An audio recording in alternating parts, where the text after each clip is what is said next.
ગાંધીનગર જિલ્લાના માણસા તાલુકાની શૈક્ષણિક સંસ્થા શેઠ એચ.એમ. સાર્વજનિક હાઈસ્કૂલ સોજાના વિશાળ પટાંગણમાં દેશભક્તિ અને રાષ્ટ્રપ્રેમના માહોલ વચ્ચે સ્વાતંત્ર્ય દિવસની ભવ્ય ઉજવણી કરવામાં આવી હતી. સદર રાષ્ટ્રીય કાર્યક્રમનો પ્રારંભ રાષ્ટ્રધ્વજને સલામી અને ધ્વજવંદન સાથે કરવામાં આવ્યો હતો. શ્રી સોજા કેળવણી મંડળના સહમંત્રી શ્રી અશ્વિનભાઈ પટેલના વરદ હસ્તે ધ્વજવંદન કરવામાં આવ્યું હતું. હાજર મહાનુભાવોએ રાષ્ટ્રધ્વજ ફરકાવી સમગ્ર શાળા પરિવારને સ્વાતંત્ર્ય દિવસની શુભેચ્છાઓ પાઠવી હતી. ગામની અગ્રગણ્ય સામાજિક સહકારી સંસ્થાઓના પદાધિકારીશ્રીઓ, તાલુકા પંચાયત સદસ્યશ્રી, પૂર્વ સરપંચશ્રી, કેળવણી મંડળના હોદ્દેદારશ્રીઓ અને વડીલ પ્રબુદ્ધ નાગરિકો વિશેષ હાજર રહ્યા હતા. ધ્વજવંદન બાદ વિદ્યાર્થીઓ અને શિક્ષકોએ રાષ્ટ્રગાન રજૂ કરી સમગ્ર વાતાવરણને દેશભક્તિના રંગે રંગી દીધું હતું. આ પ્રસંગે વિદ્યાર્થીઓ દ્વારા દેશભક્તિ ગીતો, કાવ્યો, વક્તવ્ય, સાંસ્કૃતિક કાર્યક્રમો તથા વિવિધ દેશભક્તિમય રજૂઆતો કરવામાં આવી હતી. વિદ્યાર્થીઓની ઉત્સાહભેર રજૂઆતોને હાજર સૌએ તાળીઓના ગડગડાટથી વધાવી હતી. સ્વાતંત્ર્ય સેનાનીઓના બલિદાન, રાષ્ટ્રનિર્માણ માંગ યુવાનોની ભૂમિકા અને દેશ પ્રત્યેની ફરજ અંગે પણ પ્રેરણાદાયી સંદેશ આપવામાં આવ્યો હતો. શાળાના આચાર્યશ્રી, આમંત્રિત મહાનુભાવો તથા શિક્ષકગણ દ્વારા વિદ્યાર્થીઓને સ્વાતંત્ર્યના મૂલ્યો જાળવવા, બંધારણીય ફરજોનું પાલન કરવા, રાષ્ટ્રની એકતા અને અખંડિતતા માટે કાર્ય કરવા તથા જવાબદાર નાગરિક બનવા અનુરોધ કરવામાં આવ્યો હતો.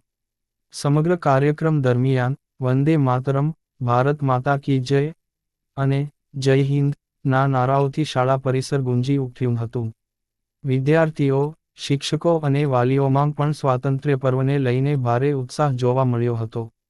આ રીતે શેઠ એચ.એમ. સાર્વજનિક હાઈસ્કૂલ સોજા ખાતે સ્વાતંત્ર્ય દિવસની ઉજવણી માત્ર એક રાષ્ટ્રીય પર્વની ઉજવણી પૂરતી મર્યાદિત ન રહેતાં વિદ્યાર્થીઓમાં રાષ્ટ્રપ્રેમ, દેશભક્તિ, એકતા, શિસ્ત અને જવાબદારીની ભાવના વિકસાવતો પ્રેરણાદાયી પ્રસંગ બની રહ્યો હતો.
स्वागतम्